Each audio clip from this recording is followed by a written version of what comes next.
नमस्कार सर्वांना. पंचायत राज व्यवस्था किंवा पंचायत राज्य व्यवस्थेची माहिती आपण मागच्या प्रकरणात आपण पाहिली आणि काही प्रश्न जे आहेत ते लाईटमध्येच गेल्यामुळं आपण आपल्याकडून चुकून राहिले होते. ते पुन्हा प्रश्न जे आहेत ते पुन्हा या ठिकाणी आपण घेतोय. तर बघा, सुरुवात करूया प्रश्नाला लगेच. आणि ज्याला प्रश्नांची उत्तर येतात त्यांनी प्रश्नाचं उत्तर द्यायचा प्रयत्न करा. येणाऱ्या परीक्षेमध्ये ह्या प्रश्नांचा तुम्हाला उपयोग होऊ शकतो. हे प्रश्न परीक्षेमध्ये याच्या अगोदर आलेले आहेत आणि इथून पुढे सुद्धा प्रकारचे अशा स्वरूपाचे प्रश्न परीक्षेला येतील अशी आशा बाळगूया आणि या प्रश्नाचा किंवा या आलेल्या प्रश्नांचे उत्तर द्यायचा प्रयत्न करा तुम्ही सर्वांनी. तर पहिला प्रश्न बघा, 24 ऑक्टोबर हा दिवस काय म्हणून साजरा करण्यात येतोय? बघा, परीक्षेमध्ये जे प्रत्येक तारीख आणि वार त्याला असणारं महत्त्व याची प्रत्येकाला माहिती पाहिजे. त्या प्रश्नाचं उत्तर द्यायचा प्रयत्न करा. 24 ऑक्टोबर हा दिवस काय म्हणून साजरा करण्यात येतो? बघूया कोण सांगतंय. कमेंट्स करा उत्तर. जे लोक व्हिडिओ बघतात त्यांनी चॅनलला सबस्क्राईब करा. तर 24 ऑक्टोबर हा दिवस संयुक्त राष्ट्र दिन म्हणून साजरा केला जातो. संयुक्त राष्ट्र दिन म्हणून साजरा केला जातो. काय म्हणून साजरा केला जातो? संयुक्त राष्ट्र दिन म्हणून साजरा केला जातो हा दिवस. ह्या प्रश्नाचं उत्तर हेच आहे. संयुक्त राष्ट्र दिन म्हणून साजरा केला जातो. हे या प्रश्नाचं उत्तर आहे. या प्रश्नाचं उत्तर काय आहे? संयुक्त राष्ट्र दिन म्हणून साजरा केला जातो. पुढच्या प्रश्नाकडं. पुढचा प्रश्न काय बघा, पंचायती राजाचा टिंबटिंब हा पायाभूत घटक आहे. पंचायत राज व्यवस्था जी आहे त्याचा पायाभूत घटक कुठला आहे? अगदी महत्त्वाचा सोपा प्रश्न आहे हा. ह्या प्रश्नाचं उत्तर तुम्हाला आलंच पाहिजे. पंचायती राजाचा हा पायाभूत घटक आहे. पंचायत राज व्यवस्था जी आहे त्रिस्तरीय, ग्रामपंचायत, पंचायत समिती, जिल्हा परिषद, त्याचा पायाभूत घटक कुठला आहे? बघूया कोण सांगतंय. तर या प्रश्नाचं उत्तर आहे बघा, ग्रामपंचायत. ग्रामपंचायत जी आहे ती पंचायत राज व्यवस्थेचा पायाभूत घटक आहे. ग्रामपंचायत काय आहे? तर ग्रामीण भागातील स्थानिक स्वराज्य संस्थेचे पायाभूत घटक आहेत. स्थानिक स्वराज्य संस्था. कसलं? स्थानिक स्थानिक स्थानिक स्थानिक स्वराज्य संस्था. स्थानिक स्वराज्य संस्था याचा पायाभूत घटक आहे हा. पायाभूत घटक आहे. व कोणता घटक आहे? ग्रामपंचायत. लक्षात आलं का? ग्रामपंचायत हे पायाभूत घटक आहे. हे आपल्याला माहिती पाहिजे. जाऊ पुढच्या प्रश्नाकडं. पुढचा प्रश्न तुमच्या स्क्रीनवर. टिंबटिंब ही जिल्हा परिषदेची सर्वात महत्त्वाची समिती आहे. जिल्हा परिषदेची सर्वात महत्त्वाची समिती सांगा कुठली आहे? सोपं प्रश्नाचं उत्तर आहे या. जिल्हा परिषदेतील सर्वात महत्त्वाची समिती कुठली आहे? तुम्हाला माहिती पाहिजे. जिल्हा परिषद असेल, त्याचबरोबर काय असेल, महानगरपालिका असेल, नगरपालिका असेल, तर त्याच्यामध्ये जे आहे स्थायी समिती आहे का? स्थायी समितीचा अध्यक्ष लगेच डिजिटल बोर्ड लावतात लोक. स्थायी समितीचा अध्यक्ष झाला. तर स्थायी समिती जी आहे ना ही अत्यंत महत्त्वाची समिती आहे मित्रांनो. आणि स्थायी समिती हा जिल्हा परिषदेची कार्यकारी समिती असते. काय? कार्यकारी समितीला कार्यकारी समिती सुद्धा म्हणायचं. कार्यकारी समिती. स्थायी समितीला काय म्हणायचं? कार्यकारी समिती सुद्धा म्हणायचं. जिल्हा परिषदेची कार्यकारी समिती आहे. आणि जिल्हा परिषदेची सर्वात महत्त्वाची समिती कुठली आहे? स्थायी समिती. या प्रश्नाचं उत्तर काय? स्थायी समिती. जाऊ पुढच्या प्रश्नाकडे. पुढचा प्रश्न काय बघा, लोकसभेत निवडून आलेल्या सदस्यांची कमाल सदस्य संख्या किती असते? लोकसभेत निवडून आलेल्या सदस्यांची कमाल सदस्य संख्या किती असते? लोकसभेत निवडून आलेले लोक कोण? आपण जे खासदार म्हणतो ज्यांना खासदार म्हणतो आपण. खासदार हे काय असतात? लोकसभेमध्ये असतात. खासदार लोकसभेमध्ये कोण असतंय? खासदार असतात. आणि आमदार कुठं असतात? आमदार कुठं असतात? विधानसभा. प्रत्येक राज्याला विधानसभा असते. आणि लोकसभा ही देशाची असते. प्रश्न काय? लोकसभेत निवडून आलेल्या सदस्यांची कमाल सदस्य संख्या किती असते? लोकसभेत निवडून आलेल्या कमाल सदस्यांची संख्या किती असते? तर 550. लोकसभेमध्ये निवडून आलेल्या सदस्यांची कमाल सदस्य संख्या किती असते? 550 असते. हे आपण सतत अभ्यास केला तर आपल्याला लक्षात येणार आहे. आणि पुढच्या परीक्षेमध्ये सुद्धा याचा फायदा होणार आहे. हे प्रश्न आपण घेतोय हे परीक्षेमध्ये आलेले आहेत. लक्षात आलं का? त्यामुळे तुम्ही सातत्य ठेवा अभ्यासामध्ये. जाऊ पुढच्या प्रश्नाकडे. काय म्हटलंय? पंचायती राज व्यवस्था निर्माण करण्याचा प्रमुख उद्देश कुठला? पंचायती राज व्यवस्था जी निर्माण केलेली आहे आपल्या महाराष्ट्रामध्ये, आपल्या देशामध्ये. तर त्याचा प्रमुख उद्देश काय आहे, प्रमुख उद्देश कशासाठी केली जाते? इथं पर्याय चार दिलेले आहेत, सांगा. पहिला पर्याय काय? राज्यकारभारात लोकांचा सहभाग वाढावा व ग्रामीण भागाचा विकास व्हावा. हेच याचं असणार आहे, राज्यकारभारात लोकांचा सहभाग वाढावा व ग्रामीण भागाचा विकास व्हावा. हे एक नंबरचंच बरोबर आहे उत्तर. पुढचं वाचायचंच गरज नाही. ज्यावेळी तो आपण पर्याय वाचतो, ते पर्याय वाचल्यानंतर आपल्याला अट्रॅक्टिव्ह झालं पाहिजे त्या प्रश्नाचं उत्तर. जास्त वेळ घालवायचा नसतो, कारण लवकर जेवढं तुम्ही फास्ट प्रश्नाचे उत्तर द्यायचा प्रयत्न करणार, तेवढं तुम्हाला त्याचा फायदा होणार आहे परीक्षेमध्ये, किंवा जास्तीत जास्त तुम्ही प्रश्न सोडवू शकता किंवा त्याची उत्तर देऊ शकता. लक्षात आलं का? या प्रश्नाचं उत्तर काय आहे? राज्यकारभारात लोकांचा सहभाग वाढावा व ग्रामीण भागाचा विकास व्हावा. हाच पंचायती राज व्यवस्थेचा निर्माण करण्याचा उद्देश आहे. पंचायती राज व्यवस्था म्हणजे खेडेगावातली लोक ग्रामपंचायतीमध्ये निवडणूक लढवतात, मतदान करतात, त्यामुळे प्रत्यक्ष लोकांचा तिथं सहभाग होतो. पंचायत समितीमध्ये पण तसंच आहे, जिल्हा परिषदेमध्ये पण तसंच आहे. आणि अशा पद्धतीमध्ये लोकांच्यामध्ये जी ग्रामीण विकास जो आहे तो विकास होण्यास मदत होते. जाऊ पुढच्या प्रश्नाकडं. प्रश्न क्रमांक 6 आपल्या स्क्रीनवर. आंतरराष्ट्रीय न्यायालयाचे कार्यालय कोठे आहे? आंतरराष्ट्रीय न्यायालयाचे कार्यालय कोठे आहे? बघूया कोणाला ते सांगा. कमेंट्समध्ये उत्तर द्या कमेंट्समध्ये उत्तर कोण देत. जे लोक व्हिडिओ बघतात त्यांनी चॅनलला सबस्क्राईब करा. बरं, चॅनलला सबस्क्राईब करा, तुमच्या मित्रांना शेअर करा, लाईक करा, कमेंट्स करा. तर आंतरराष्ट्रीय न्यायालयाचे मुख्यालय कुठं आहे? तर हेग या ठिकाणी आहे. आंतरराष्ट्रीय न्यायालयाचे मुख्यालय कुठं आहे? हेग. आणि हेग कुठं आहे हो? हेग हे शहर नेदरलँड. नेदरलँड या ठिकाणी हेग आहे. हे आपल्याला माहिती पाहिजे. आंतरराष्ट्रीय स्थापना कधी झाली हो? आंतरराष्ट्रीय न्यायालयाची स्थापना कधी झाली? ही स्थापना पण भविष्यात विचारतील. त्यानंतर आंतरराष्ट्रीय न्यायालयाची हेग शहर कुठल्या देशात आहे? तर नेदरलँड. तर त्याची स्थापना कधी झाली? 1945ला. 1945ला. आपल्या भारत आणि पाकचा सीमावाद, भारत पाक सीमावाद, त्याचा न्यायनिवाडा कुठं होतो? आंतरराष्ट्रीय न्यायालयामध्ये. भारत पाकिस्तान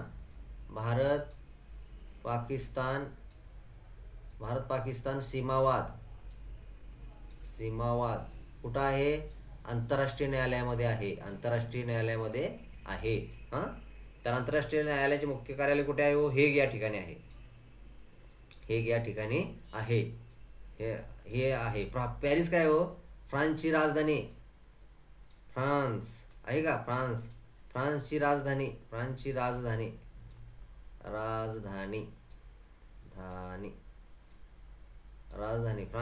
कुठे आहे? पॅरिस. न्यूयॉर्क हे कुठं आहे हो? अमेरिकेचं जे आहे, न्यूयॉर्क सिटी आहे का अमेरिकेमध्ये? हे अमेरिकेतील शहर आहे. हे आपल्याला माहिती पाहिजे. जाऊ पुढच्या प्रश्नाकडं. प्रश्न क्रमांक 7. 1945 साली पंचशील तत्वे कोणी मांडली? बघूया. अगदी सोपं प्रश्नाचं उत्तर आहे. या सांगा बरं. या प्रश्नाचं उत्तर तुम्हाला आलंच पाहिजे. इतकी साधे सोपे प्रश्न आहेत. भारत चीन युद्ध झालं होतं. पंचशील तत्वाचा आपण विश्वास ठेवला. हिंदी चीनी भाई आणि आपण शांत बसलो आणि चीन आपल्यावरती आक्रमण केलं. माहिती आहे का? सांगा. तर 1945 पंचशील तत्वे मांडली. कोणी मांडली? तरी पंचशील मांडली तर पंडित जवाहरलाल नेहरू, भारताचे पहिले पंतप्रधान पंडित जवाहरलाल नेहरू यांनी काय केलं? पंचशील तत्व मांडली. का मांडली बरं? भारत चीन संबंध सुधारण्यासाठी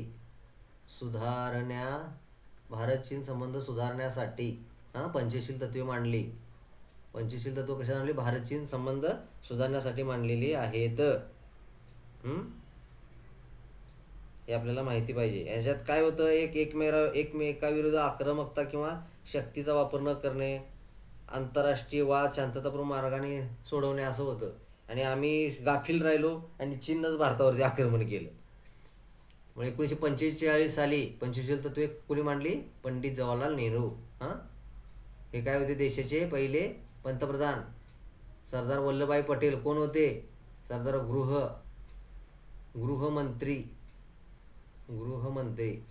होते. त्यानंतर डॉक्टर बाबासाहेब आंबेडकर कोण होते? राज्यघटनेचे शिल्पकार.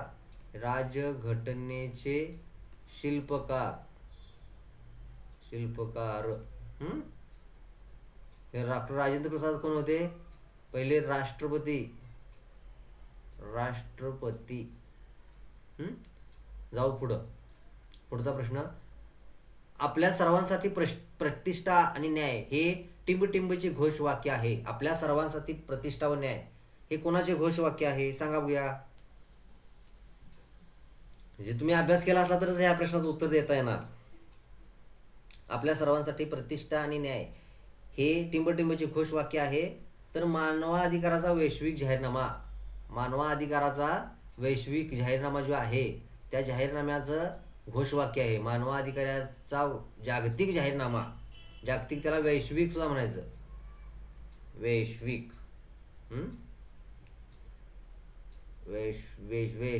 वैश्विक जाहीरनामा ते म्हणायचं. आपल्या सर्वांसाठी प्रतिष्ठा आणि न्याय हे मानवाधिकाराची जागतिक जाहीरनामा किंवा वैश्विक जाहीरनामा यांचं घोषवाक्य आहे. जाऊ पुढच्या प्रश्नाकडं.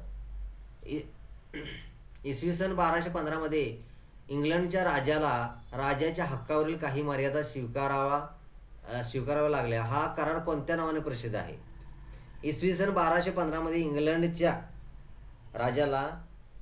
राज्याच्या हक्कावरील काही मर्यादांचा स्वीकार करावा लागला. हा करार कोणत्या नावाने प्रसिद्ध आहे? तर मॅग्ना कार्टा. मॅग्ना कार्टा आहे का? हे या प्रश्नाचं उत्तर आहे. सरळ सेवा परीक्षेमध्ये आलेलाही प्रश्न आहे आणि तुम्ही हा प्रश्न जे आहे सतत तुम्ही सराव ठेवला तर ह्या प्रश्नांची उत्तर तुम्हाला येणार आहेत. जाऊ पुढच्या प्रश्नाकडं. प्रश्न क्रमांक 10. पुढीलपैकी कोणत्या देशात राजकीय पक्ष नाही? सांगा बघूया. कुठल्या देशामध्ये राजकीय पक्ष नाही? बघूया कोण सांगताय. चीनमध्ये आहे.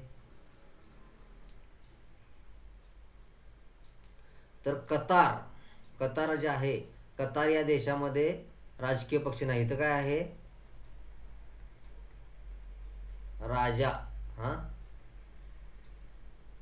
राजा किंवा राजेशाही आहे. तर काय आहे? राजेशाही. कतार या देशामध्ये काय आहे? राजेशाही आहे. राजेशाही. हे आपल्याला माहिती असावे. चीनमध्ये राजकीय पक्ष आहेत. आणि कतार हा जो देश आहे, पर्शियन जो देश आहे, त्याच्यामध्ये एकमेव असा देश आहे की तिथं राजेशाही आहे. आणि तिथं अमीर हा काय असतो? देशाचा प्रमुख असतो. कतार देशामध्ये अमीर हा देशाचा प्रमुख असतो. देशाचा प्रमुख. लक्षात आलं का? देशाचा प्रमुख असतो. जाऊ पुढं. चीनमध्ये नेहमी कोणत्या पक्षाचे सरकार असते? चीनमध्ये एकाच पक्षाचं सरकार असतं जास्त. कुठला पक्ष आहे तो?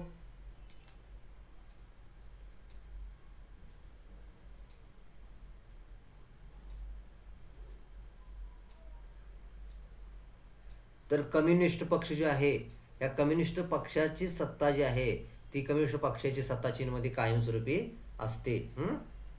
कम्युनिस्ट पक्षाची सत्ता असते. Communist party of China. कुठला?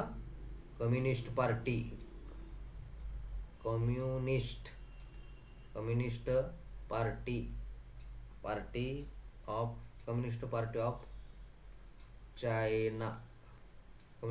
ऑफ चायना याचं सत्ता कायम चीनमध्ये असलेली आपल्याला पाहायला मिळते. जाऊ पुढच्या प्रश्नाकडं. काय पुढचा आहे? गॅट या जागतिक संघटनेची स्थापना कधी झाली? गॅट या जागतिक संघटनेची स्थापना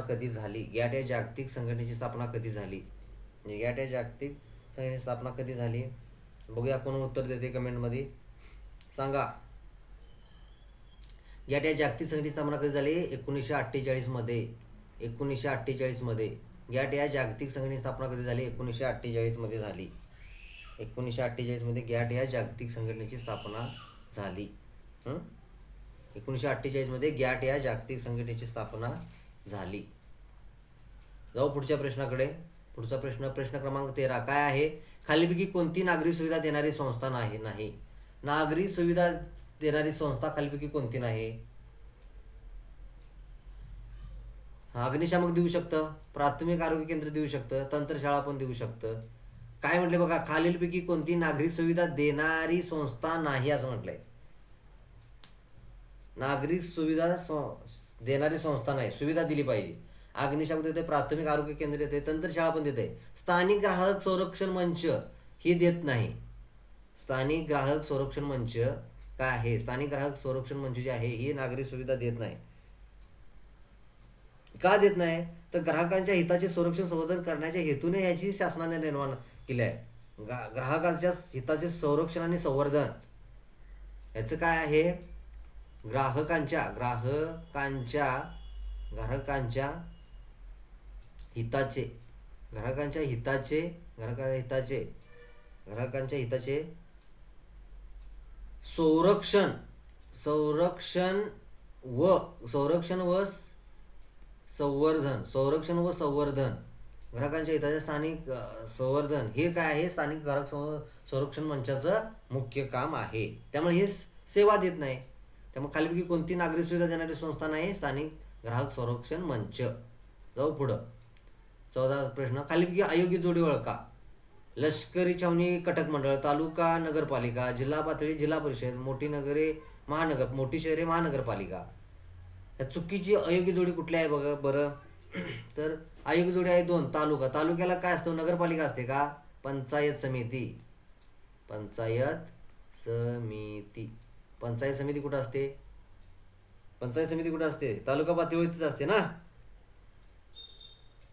असते की नाही, हे आपल्याला माहिती पाहिजे. आणि अभ्यास केला की माहिती होणार. लष्करी छावणी मंडळ कटक मंडळ असतात. ही जिल्हा पातळीवर जिल्हा परिषद असते. जिल्हा पातळीवर कुठली असते, मोठी शहर असते तिथं महानगरपालिका असते, नगरपालिका असते. हां, जाऊ पुढं.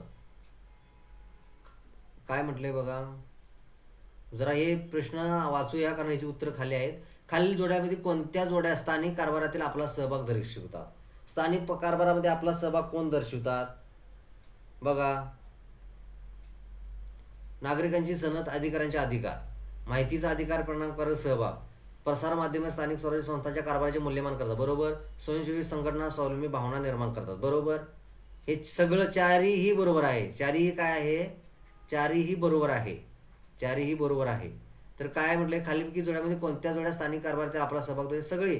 नागरिकांची सनद, नागरिकांचे अधिकार हे स्थानिक कारभारामध्ये सहभाग असतोच नाही, नागरिकांचा असतो. माहितीचा अधिकार, परिणामकारक सहभाग, बरोबर आहे. माहितीचा अधिकार आपण घेऊ शकतो. प्रसार माध्यमांच्या माध्यमातून सुद्धा मूल्यपतन कारभार होतो, हे पण आहे. आणि स्वयंसेवी संघटना ज्या असतात त्या होतात. मग त्यामुळे ह्याचं कुठला उत्तर आहे, 4 नंबर, अ ब क ड सर्व बरोबर. अ ब क ड सर्व बरोबर हे या प्रश्नाचं उत्तर आहे. जाऊ पुढच्या प्रश्नाकडं. राष्ट्रपती पदासाठी निवडणूक लढवणाऱ्या व्यक्तीने वयाची किती वर्ष पूर्ण केलेली असावीत. राष्ट्रपती पदासाठी निवडणूक लढवणाऱ्या व्यक्तीने वयाची किती वर्ष पूर्ण केलेली असावीत सांगा बघूया. अगदी सोपा प्रश्न आहे. इतकं सोपा प्रश्न आहे ना, आलं पाहिजे तुम्हाला. तर किती हो, 35.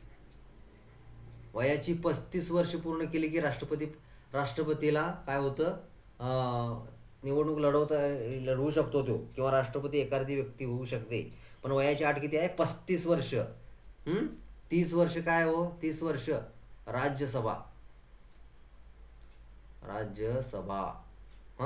25 वर्ष आमदार खासदार. 21 वर्ष ग्रामपंचायत. हे आपलं माहिती पाहिजे. हे कधी माहिती होणार, आपण कायम ज्यावेळी वाचन करणार त्यावेळी माहिती पडणार. राष्ट्रपती पदासाठी निवडणूक लढवणाऱ्या व्यक्तीची वयाची किती वर्ष पूर्ण असावीत, 35 वर्ष. किती वर्ष, 35 वर्ष. जाऊ पुढच्या प्रश्नाकडे. प्रश्न क्रमांक 17, सोपा प्रश्न आहे बघा. हे टिंबटिंब या संयुक्त राष्ट्राशी संलग्न संस्थेचे बोधचिन्ह आहे. असं बोधचिन्ह तुम्हाला एक परीक्षेमध्ये देतील आणि ते कुठल्या संस्थेचं आहे ते तुम्हाला विचारतील. तर हे जे बोधचिन्ह जे आहे ते कुठलं आहे, तर जागतिक आरोग्य संघटनेचं आहे. हे आहे ना, हे बोधचिन्ह, हे चिन्ह, हे सिम्बॉल, हे जागतिक आरोग्य संघटनेचं आहे. जागतिक आरोग्य संघटना जी काय करते, जगामधील आरोग्य व्यवस्था किंवा जगामध्ये कुठल्या रोगराई संदर्भातलं काय असेल, किंवा कुठला आजार आला असेल, किंवा एखाद्या ठिकाणी युद्ध झालं असेल, किंवा एखाद्या ठिकाणी महापूर आला असेल, तर अशा पद्धतीमध्ये हे काय करतं, जागतिक आरोग्य संघटना तिथलं त्या लोकांना संरक्षण देण्याचा जो आहे आरोग्याच्या बाबतीमध्ये ते प्रयत्न करत असते. जागतिक आरोग्य संघटना ही आंतरराष्ट्रीय आणि सार्वजनिक आरोग्यासाठी जबाबदार असलेली संयुक्त राष्ट्राची एक विशेष संस्था आहे. हां, आणि याचं मुख्यालय कुठं आहे जागतिक आरोग्य संघटनेचं, तर जिनिव्हा स्वित्झर्लंडमध्ये आहे. मुख्यालय कुठं आहे याचं, मुख्यालय कुठं आहे हो, मुख्यालय याचं जिनिव्हामध्ये आहे. जिनिव्हा या ठिकाणी आहे. जिनिव्हा स्वित्झर्लंड या ठिकाणी आहे. कुठं, स्वित्झर्लंड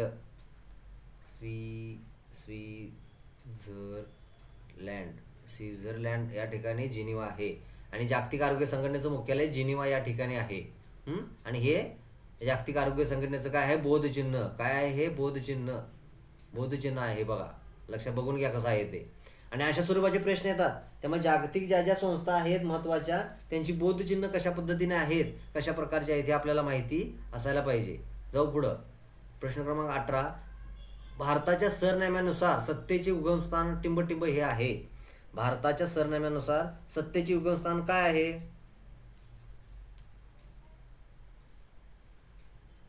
जे लोक व्हिडिओ बघतात त्यांनी चॅनलला सबस्क्राईब करा, शेअर करा, लाईक करा.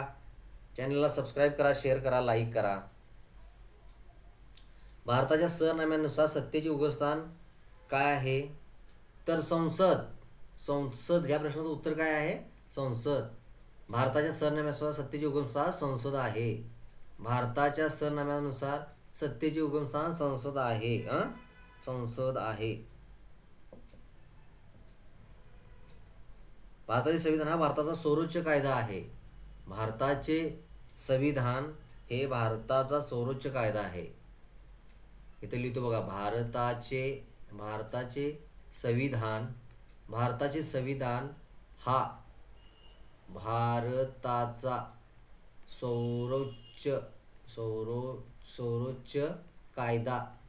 सर्वोच्च कायदा आहे. जाऊ पुढच्या प्रश्नाकडे. 19वा प्रश्न. भारतीय संविधानाच्या सरनाम्यातील गणराज्य या शब्दाचा अर्थ काय आहे? गणराज्य हा शब्द दिलाय, त्याचा अर्थ काय आहे? तर याचा अर्थ काय बघा कोणाला येते, ज्याला उत्तर येते त्याने कमेंट करा, लाईक करा, सांगा कमेंट करून. चुकलं तरी चालेल, परंतु तुम्ही जे कमेंट करून उत्तर सांगणार ना ते त्याला तुमचा त्याला खूप फायदा भविष्यात होईल. तुम्हाला त्याची माहिती होईल. तर भारतीय संविधानातील सरनाम्यातील गणराज्य या शब्दाचा अर्थ काय आहे बघा. तर काय आहे ते बघा. या प्रश्नाचं उत्तर 3 नंबरचं आहे. काय 3 नंबरचं आहे? राज्यप्रमुख हा निवडून आलेला असतो, त्याला ते पद वंश परंपरेने मिळत नाही. राज्यप्रमुख हा निवडून आलेला असतो आणि त्याला काय जे एखादं पद आहे ते वंश परंपरेनं मिळत नाही. म्हणजे काय हो, भारतीय संविधानामध्ये किंवा भारताची लोकशाहीमध्ये निवडणूक लढवण्याचा अधिकार आहे. आपल्याला निवडणुकीत उभा राहण्याचा अधिकार आहे. आणि लोकांना आपला जो लोकप्रतिनिधी आहे तो निवडून देण्याचा सुद्धा लोकांना अधिकार आहे. म्हणजे इथं राजेशाही किंवा हुकुमशाही किंवा साम्राज्यवादी धोरण असं आपल्या देशामध्ये नाही. तर लोकांच्यासाठी लोकांच्या मार्फत चालवलेले लोकशाही शासन आहे. आणि ते शासन म्हणजे गणराज्य स्वरूपाचं शासन आहे. म्हणून गणराज्य या शब्दाचा अर्थ काय आहे? तर राज्यप्रमुख हा निवडून आलेला असतो, म्हणजे लोकांच्या मधून निवडून गेलेला प्रतिनिधी असतो, त्याला ते पद वंश परंपरेनं मिळत नाही. हे या प्रश्नाचं उत्तर झालं. लक्षात झालं का? जाऊ पुढच्या प्रश्नाकडे. पुढचा प्रश्न काय बघा, 20 नंबरचा. आंतरराष्ट्रीय न्यायालयाच्या न्यायाधीशाची निवड कोण करतात? जे आता आंतरराष्ट्रीय न्यायालय आपण बघितलं कुठं आहे हो, हेग. नेदरलँडमधील हेग या ठिकाणी आंतरराष्ट्रीय न्यायालय आहे. तर आंतरराष्ट्रीय न्यायालयांच्या न्यायाधीशांची निवड कोण करतं बरं, सांगा. आंतरराष्ट्रीय न्यायालयाच्या न्यायाधीशाची निवड कोण करतं? तर या प्रश्नाचं उत्तर काय आहे हो, आमसभा व सुरक्षा परिषद हे काय करतात? आंतरराष्ट्रीय न्यायालयाच्या न्यायाधीशाची निवड करतात. सभा व सुरक्षा परिषद हे काय करतात? आंतरराष्ट्रीय न्यायालयाच्या न्यायाधीशांची निवड करतात. आंतरराष्ट्रीय न्यायालयाची निवड करत असतात. ओके, जाऊ पुढच्या प्रश्नाकडे. प्रश्न क्रमांक 21 आहे बघा. काय आहे? महत्त्वाच्या सार्वजनिक प्रश्नावर लोकमत आजमावून निर्णय घेणे म्हणजे काय? महत्त्वाच्या सार्वजनिक प्रश्नावर लोकमत आजमावून निर्णय घेणे म्हणजे काय? हा प्रश्न आता 2 वेळा आलेला आहे या ठिकाणी. मागच्या लेक्चरमध्ये सुद्धा प्रश्न आला होता हा, आणि प्रश्नाचं उत्तर बऱ्याच लोकांनी द्यायचा प्रयत्न केला. तर महत्त्वाच्या सार्वजनिक प्रश्नावर लोकमत आजमावून निर्णय घेणे म्हणजे काय? जे लोक लाईव्ह बघतात त्यांनी चॅनलला सबस्क्राईब करा, शेअर करा, लाईक करा, तुमच्या मित्रांना पाठवा, जेणेकरून की त्यांना बी त्या अभ्यासाचा उपयोग होऊ शकतो. तर काय महत्त्वाच्या सार्वजनिक प्रश्नावर लोकमत आजमावून निर्णय घेणे म्हणजे काय, तर सार्वमत. सार्वमत सगळ्यांचं मत जे आहे, लोकमत. लोकमत म्हणजे काय, सार्वमत. सार्वजनिक प्रश्न एक आहे, त्याच्यावरती मत आजमावून निर्णय घेणे म्हणजे सार्वमत समजून घ्यायला पाहिजे सगळ्या लोकांचं, आणि मग काय तो निर्णय द्यायला पाहिजे, बरोबर की नाही. आणि ठराविक संख्येने नागरिकांनी कायद्याचा प्रस्ताव दिला तर त्या कायदेमंडळाला त्याची दखल घ्यायला लागते, आणि त्याला काय जे आहे त्याच्या बाजूने जे आहे तो निकाल लावून द्यावा लागतो. तर ह्या प्रश्नाचं उत्तर काय आहे, सर्वमत. सार्वमत. जाऊ पुढच्या प्रश्नाकडं. अचूक पर्याय शोध ओळखा असं म्हटलंय. आज प्रश्न काय, आधुनिक काळात प्रत्यक्ष लोकशाही अस्तित्वात नाही, कारण. आधुनिक काळामध्ये प्रत्यक्ष लोकशाही अस्तित्वात नाही, याचं कारण काय आहे बरं. आधुनिक काळामध्ये प्रत्यक्ष लोकशाही अस्तित्वात नाही, ह्याचं कारण काय आहे बरं. बघूया कोणाला येते उत्तर. प्रत्यक्ष लोकशाही अस्तित्वात नाही कारण काय, लोकसंख्येत वाढ झालेली आहे, प्रदेशाचा विस्तार वाढला आहे, सार्वजनिक प्रश्न गुंतागुंतीचे बनलेत. हे सगळंच बरोबर आहे. का बरोबर आहे बरं. आता बघा, लोकसंख्या अमाप वाढलेली आहे. मोठ्या मोठ्या शहरांच्या मध्ये कायदा सुव्यवस्था राखणं खूप जिकरीचं काम असतंय. मुंबई घ्या, पुणे घ्या, ही मेट्रो शहरे आहेत, मेट्रो शहरे आहेत, आणि इथं त्या शहराचा विस्तार वाढलेला आहे. त्यानंतर सार्वजनिक प्रश्न तिथले आहेत ते अगदी गुंतागुंतीने झालेले आहेत. पुण्यामध्ये गेला तर ट्रॉफिक व्यवस्था किंवा वाहतुकीची व्यवस्था अगदी कोलमडलेल्या स्वरूपात आपल्याला पाहायला मिळते. इतकं गुंतागुंती स्वरूपाचं तिथं अडचणी निर्माण झालेल्या आहेत. लक्षात आलं का. त्यामुळे ह्या प्रश्नाचं उत्तर काय येईल बरं, तर ह्या प्रश्नाचं उत्तर येईल वरील सर्व. वरील सर्व.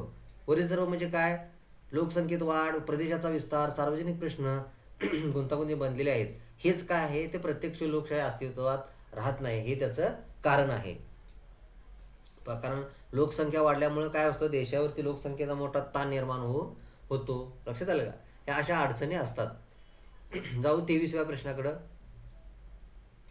राष्ट्रसंघाचे मुख्य कार्यालय कुठे आहे. राष्ट्रसंघाचे मुख्य कार्यालय कुठे आहे. आपण बघितलं ह्या का शहराचं नाव मगाशी वाचलं होतं आपण. इथं पर्याय चुकला आहे तरी पण उत्तर द्या. पर्याय इथं असा हा आहे.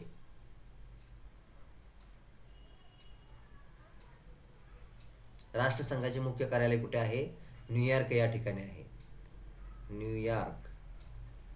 न्यूयॉर्क या ठिकाणी राष्ट्रसंघाचे मुख्य कार्यालय आहे. हे आपल्याला माहिती पाहिजे. मग त्याची स्थापना कधी झाली, याची स्थापना, राष्ट्रसंघाची स्थापना कधी झाली, 1945ला. 1945 साली स्थापना. त्यानंतर या देशामध्ये राष्ट्रसंघाची इतर मुख्य कार्यालय आहेत. ती कुठे कार्यालय आहेत, जिनिवामध्ये आहे, स्वित्झर्लंडमध्ये आहे, नैरोबी, केनिया, व्हिएतनाम, ऑस्ट्रिया, हे नेदरलँड या ठिकाणी सुद्धा त्यांची मुख्य कार्यालय आहेत. आणि राष्ट्रसंघाचे सदस्य किती देश आहेत, 193 देश सदस्य. सदस्य राष्ट्र किती आहेत, 193 सदस्य राष्ट्रे. 193 सदस्य राष्ट्रे आहेत. 193 सदस्य राष्ट्र आहेत. मग राष्ट्रसंघाचे मुख्य कार्यालय कुठे आहे, न्यूयॉर्क या ठिकाणी आहे. हे आपल्याला माहिती असावे. जाऊ दे पुढं. पुढचा प्रश्न काय बघा, 24वा. 1954 साली कोणी पंचशील तत्वे मांडली. हा परत प्रश्न आला. मग अशी आपण बघितलं, पंचशील तत्व कोणी मांडले, पंडित जवाहरलाल नेहरू यांनी मांडलेले आहेत. तो प्रश्न आपण दुसऱ्यांदा आलाय बघा. हे असे सतत प्रश्न येत असतात. हे आपण झालेले परीक्षेला आली होती प्रश्नपत्रिका, ती घेतली आणि 2 वर्षाची घेतल्यामुळे दुसऱ्या वर्षी सुद्धा प्रश्न आलेला आहे. परंतु कसा विचारलाय ते तुम्ही बघा. ह्या प्रश्नाचं उत्तर आपण बघितले मग असे. शेवटचा 25 नंबरचा प्रश्न आहे बघा. संयुक्त राष्ट्राच्या सुरक्षा समितीत किती स्थायी सदस्य असतात. संयुक्त राष्ट्राच्या सुरक्षा समितीत किती स्थायी सदस्य असतात. तर या प्रश्नाचं उत्तर बघा. या प्रश्नाचं उत्तर आहे 5. संयुक्त राष्ट्राच्या सुरक्षा समितीत 5 स्थायी सदस्य असतात. संयुक्त राष्ट्राच्या सुरक्षा समितीत 5 स्थायी सदस्य असतात. 5 स्थायी सदस्य असतात. लक्षात आलं का. 5 स्थायी सदस्य असतात. मग स्थायी सदस्य कोण कोण आहेत बघा. संयुक्त राष्ट्राची सुरक्षा समिती आहे, त्याचं स्थायी सदस्य देश कुठलं आहेत हे बघा. इथं लिहितो मी, अमेरिका. त्यानंतर दुसरा काय आहे चीन. तिसरा का कोणता देश आहे? फ्रान्स. चौथा कुठला आहे? रशिया. पाचवा कुठं आहे? United kingdom. पाचवा कुठला आहे? युनायटेड किंगडम आहे.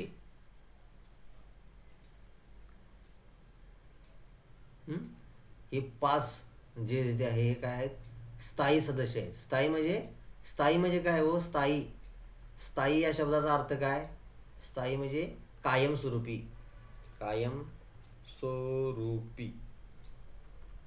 स्थायी या शब्दाचा अर्थ काय? कायमस्वरूपी.